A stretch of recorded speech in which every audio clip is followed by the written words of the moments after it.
Hello, everyone.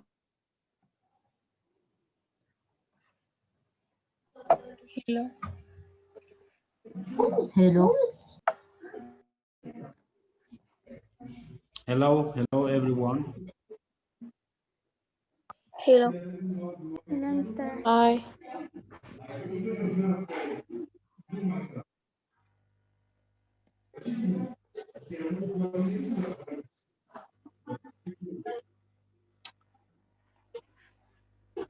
Good afternoon, students. Good afternoon. Good afternoon. Good afternoon. Hello, good afternoon. Good afternoon, Good Mr. afternoon. Good afternoon. Good afternoon, sir. Afternoon. Good afternoon. Good afternoon. Again, thank you for your response. Well, today we are going to see what a single-celled organisms are.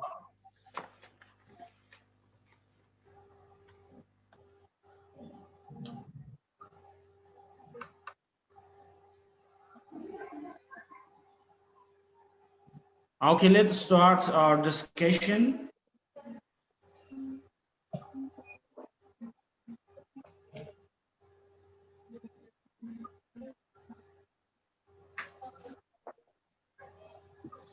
Well, today's discussion is on single-celled organisms. Before that, it's better to remind what we discussed last period. My students, would you mind if you remind me what I said last period or last time? Anyone who can't remind us our previous discussion? Sampir?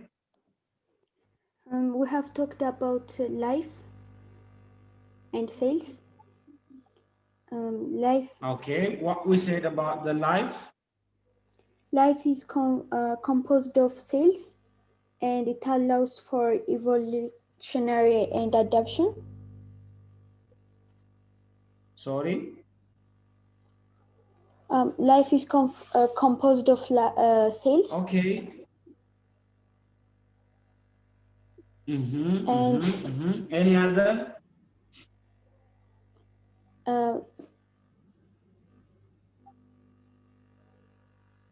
Can grow and reproduce. Okay, thank you. Thank you for your response. Let me remind you what we said last period. Concerning life, life ranges in size from the smallest bacteria to the largest whale. Okay, the animal called whale is the largest organism. And every living things are made up of a tiny particle called cell. And cells, especially most cells, are microscopic and some are macroscopic. And we observe most of the cells using the microscope. And my students today, what I get planned to discuss or to teach you about the single-celled organisms. Well, as a definition, single-celled organisms are organisms that are made of one cell or a unit cell. These are amoeba, bacteria, paramecium, yeast, Euglena are some of the single-celled organisms what I get planned for you. So hopefully you may observe from the PowerPoints. Is that visible for you? Yes. Okay, students. Yes. Well, the common single-celled organisms are Amoeba, Euglena, Paramecium, and there are also others like bacteria, yeast, and so forth, Trypanosoma, and others are also there. But for today, we are going to focus on those cells, especially Euglena, Amoeba, and Paramecium. What makes quite similar those cells are all are single-celled, okay, all are single-celled, and microscopic eukaryotic cells, okay, eukaryotic cells. Um, generally, those cells, especially what I illustrate on this PowerPoints, are grouped in the same kingdom that is termed as Protista, kingdom Protista. There are 5 kingdom systems and current or modern classification or taxonomy. These are kingdom Protista, Monera, Plantae, Animalia, Mycota are some of the major classes of today's taxonomy. And the single cell like Amoeba, Euglena, and Parameciums are termed as a Protista or protozoal single-celled organisms. Concerning the Euglena, this is a Euglena that is illustrated on your PowerPoint. Yes. Oh. Oh. Yes.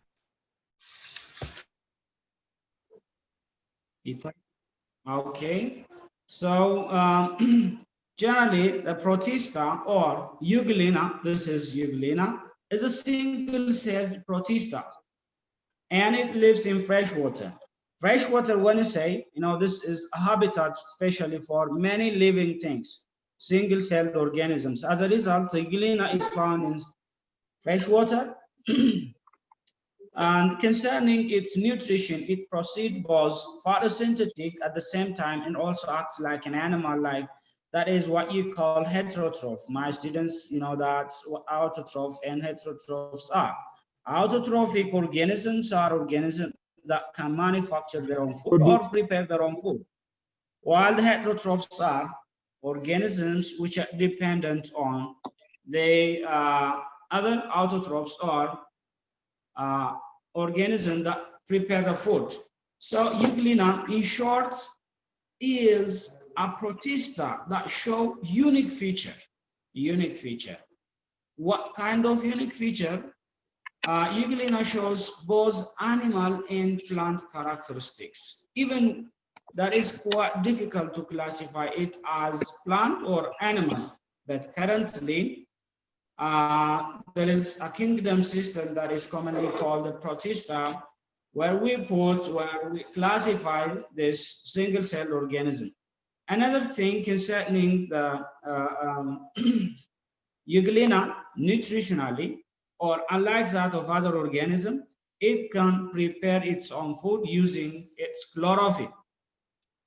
At the same time, while it's not using the chlorophyll, it acts like animal or other heterotrophic organism, meaning it feeds or it obtains its nourishment from other organisms that can prepare their own food. So this shows that some examples or some type of Euglena can manufacture their own food using their chlorophyll, and some may not proceed the photosynthesis process. So this is some of the features that we can observe on Euglena. Another thing, as I told you earlier, Euglena has both animal and plant characteristics. Oh. Oh. Yes. Okay, so like animal, Euglena has an eye spots, some sensitive to light, or the eye spot is acting like a human eye that is sensitive or identify for identification of the color. So eye spot helps them to sense the lights. At the meantime, if there is a sunlight energy, there is a photosynthesis process. So autotrophic organisms are characterized by photosynthesis process. So here the eye spot is playing a vital role in preparation. And excretion is another important characteristics of Euglena. Here, excretion or waste substance are removed out from the body through a structure known as contractile vacuole. So contractile vacuole is a vacuole that is helping this organism to ride out or eliminating or removing out the waste substances. So contractile holds excess water and removes it from the cell. Another major characteristics of Euglena is locomotion. Locomotion, it can move from place to place using the locomotory structure called flagella. I think the PowerPoint is quite visible for you, yes? Where is the PowerPoint? Chat yadaraga chalachu. I'm going to remove you out of this. So so flagella is simply a structure that allows movement, okay, movement. So Euglena can move from place to place by its structure or locomotory structure known as flagella. Another thing is concerning its shape, okay. Euglena commonly shows an oval shape. It doesn't change its own shape like amoeba, but unfortunately retains an oval shape. Euglena by its nature is eukaryotic organism or eukaryotic single-celled organism. What does that mean? What is eukaryotic mean?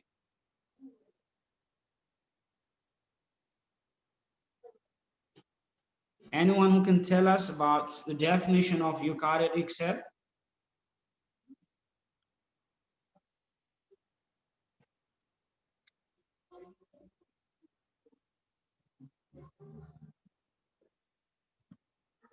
Okay, simply eukaryotic mean it's an organism that has ephrata. Okay.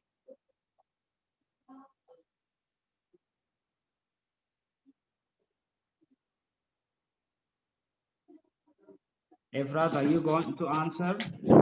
Yes. Okay, go ahead. There are cells in which nucleus and other cellular structures are bounded by double membrane.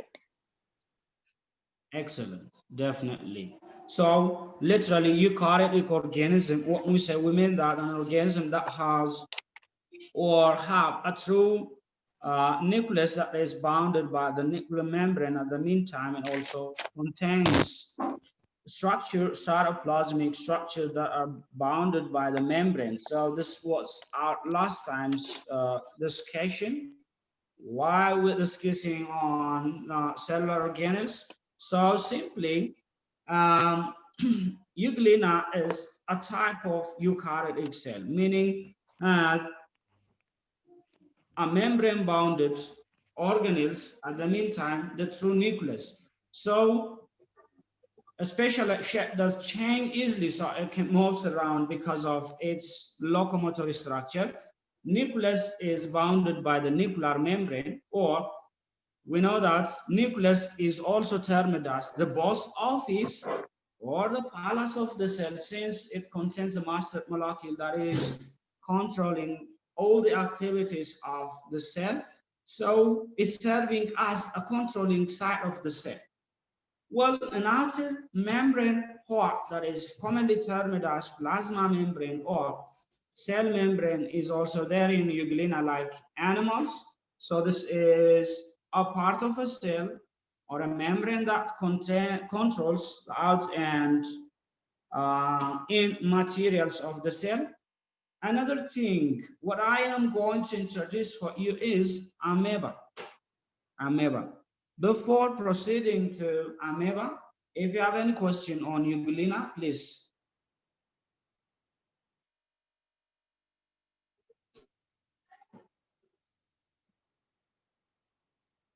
Any question on amoeba? I mean, Euglena?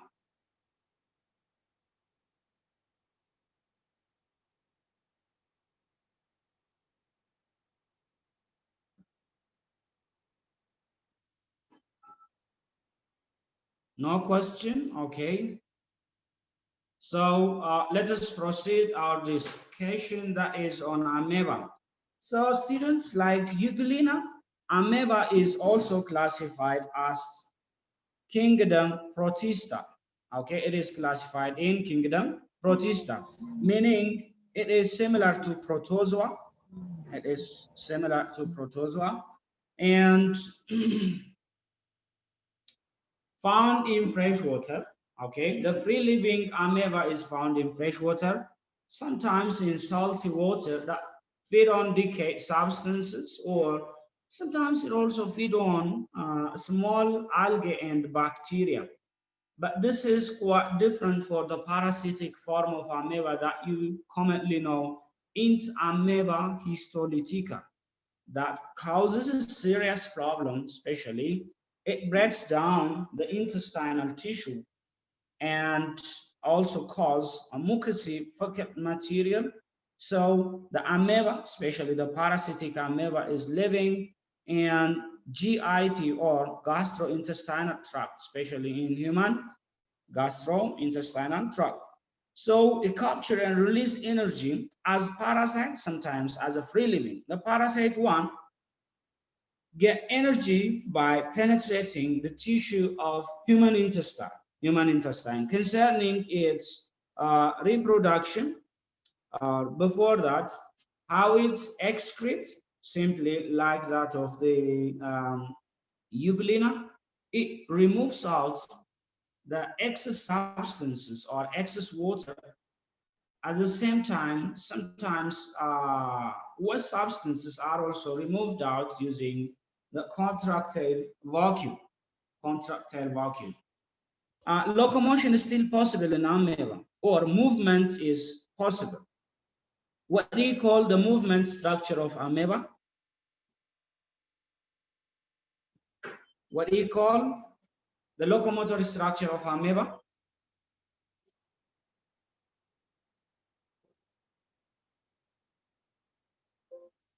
Who can tell us about the locomotor structure of amoeba?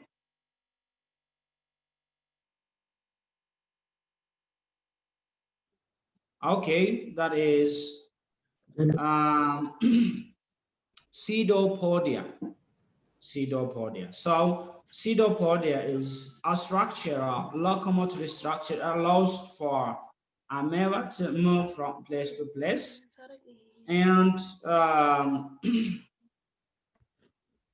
it is a eukaryotic organism like other organisms. It's an eukaryotic. By the way, if we say pseudopodia for amoeba, what about locomotor structure or the movement structure for Euglena?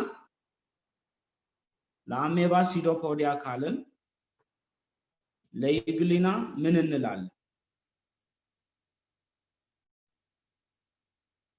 ኤፍራታ? Flagella. Flagella, yeah. So flagella for Euglena. By the way, not only for Euglena, still bacteria also move by flagella.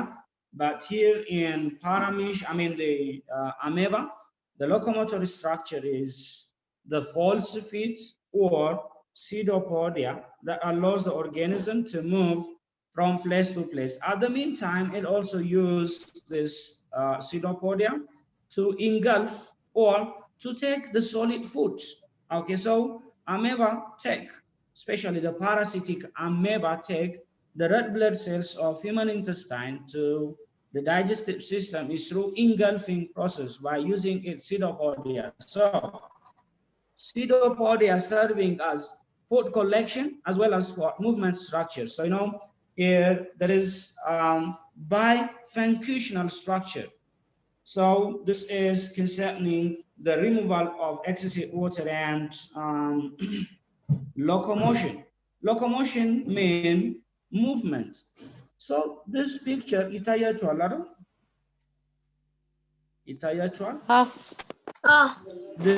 picture shows us how the amoeba engulfs the food. Engulfing means taking a solid food. If it is the parasitic form of amoeba, it takes the red blood cells to its digestive system through this process. So food vacuoles, by the way, previously I told you that the contractile vacuoles are serving for removal of excessive water, but here the food vacuoles are part of the cell that's serving as storage of food or store food for digestion process. You know, digestion results in obtaining of energy, or they get energy. So this is how it's going to be storing the food. Concerning the reproduction, amoeba reproduce by binary fusion. It divided into two, and the divided part of the amoeba can develop or grow independently as individual amoeba. Another information what I am going to tell you for you is amoeba has two phases, active and inactive phase. The active phase is termed as the inactive phase is termed as cyst. You can refer on your textbook. And the inactive form is termed as trophozoite. So the trophozoite form of amoeba is a parasitic form of amoeba that can penetrate the tissue of the intestine if gets a favorable condition. But the cyst or the inactive phase may stay until it gets a favorable condition. So this is what the phase of the amoeba is. And reproduction, it reproduces by binary fusion, okay? Binary fusion. And the other topic is about paramecium.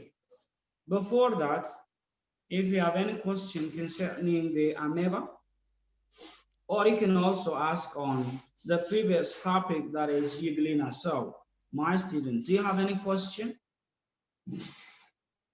Any question on amoeba and Euglena before proceeding to paramecium?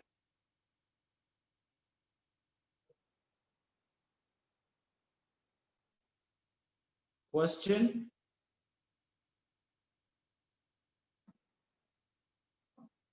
Any question before proceeding?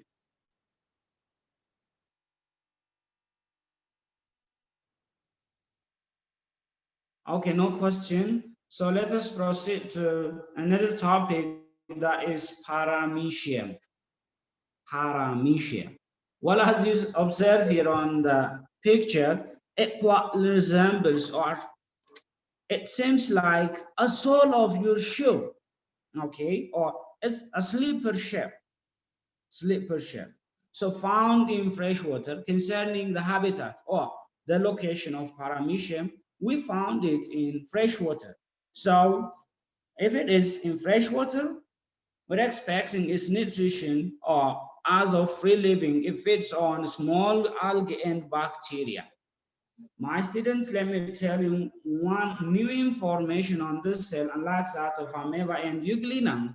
Here, paramecium has two nucleuses. Unlike that of other single-celled organism, paramecium has two nucleuses.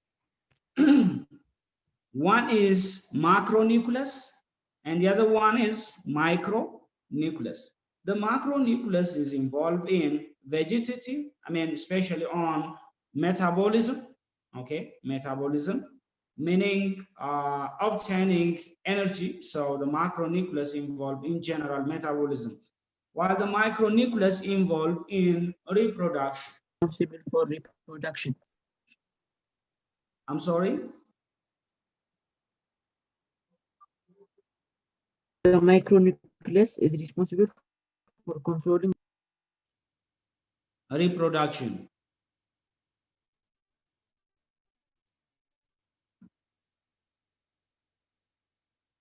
So simply, if there is no any question, let us proceed. The macronucleus involved in general metabolism and micronucleus involved in reproduction, especially cellular reproduction. So this shows that paramecium is quite advanced than the Euglena and Amoeba.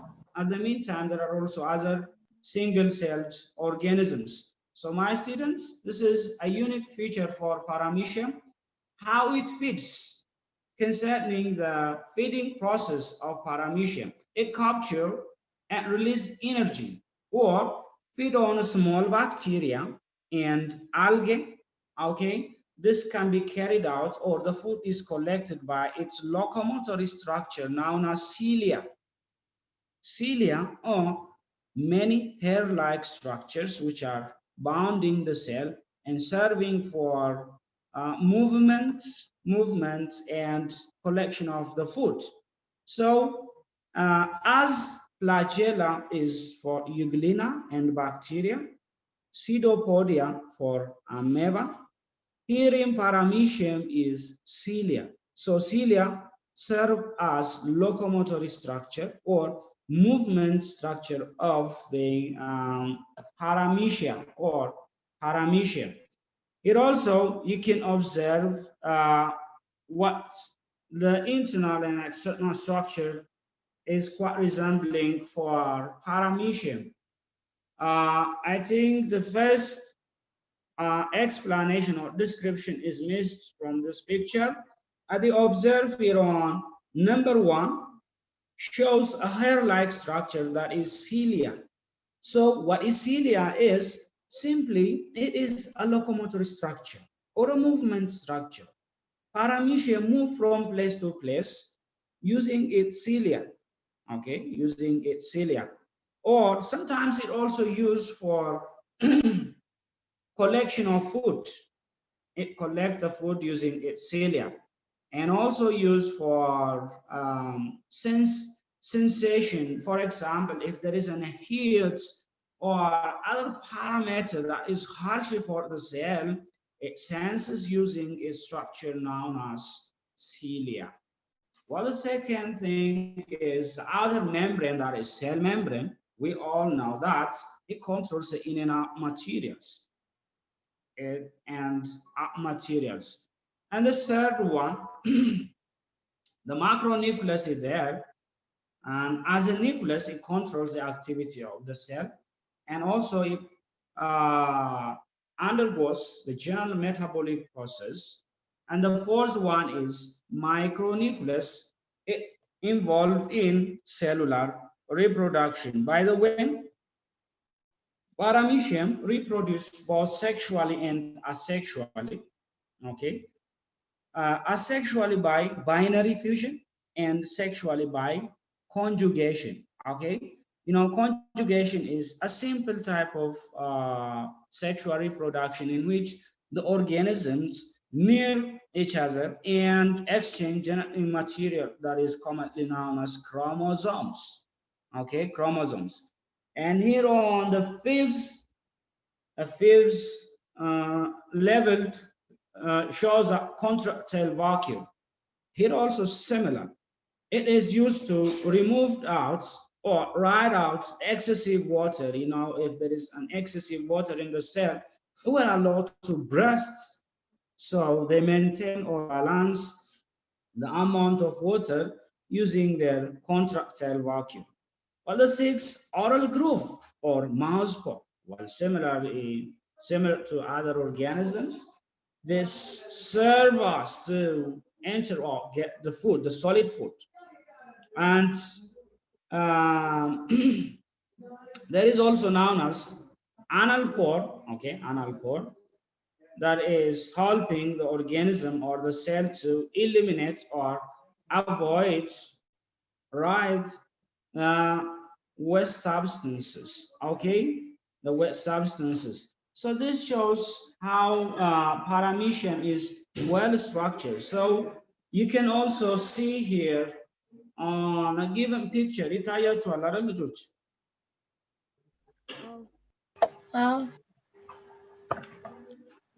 So simply, this structure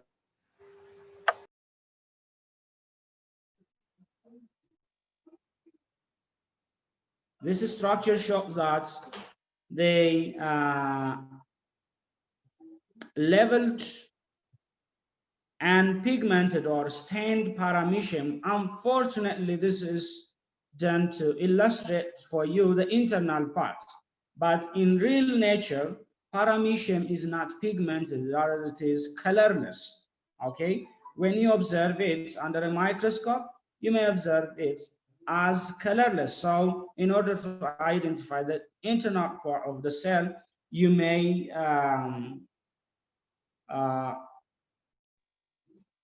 dye it or pigment it, stain it, dye it. Okay, anyways, concerning paramecium, this much is quite enough. If you have any question on the previous discussion, especially on Euglena, Amoeba, Paramecium, please, Mr. question. Mr. I have a question. When we talked about paramecium, you said when we talked about paramecium, you said that they have two nucleuses. But the first one is micronucleus, which has a metabolism, and the second one has reproduction. What's the second one's name? The micronucleus, macronucleus and micronucleus, or the largest nucleus and the smallest nucleus. The macronucleus involve in general metabolism. You know, metabolism is simply the general biochemical reaction that takes place in the body of the organism, while micronucleus involve in sexual reproduction of paramecium, or generally it involves in cellular reproduction. Is that clear? Yes. Any other question? No. ሌላ ጥያቄ አለ?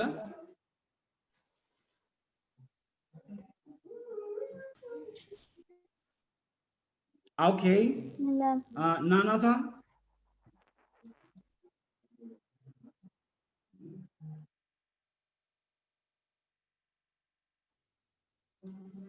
Nanatan. Mister. Aaron name. I'm sorry? Mr. Aaron name. Okay, anyways, okay, go ahead. If you have any question. በአሁኑ በፈተና በተመለከተ ሰባተኛንም የሰባተኛ ሰከንድ ሴሚስተር የምትፈተነው ወይስ የስምንተኛ ክፍል ነው? የስምንተኛ ክፍል ተማሪዎች ስለሆናችሁ የሰባተኛ ክፍልን የሰከንድ ሴሚስተር ነው የምትፈተኑት።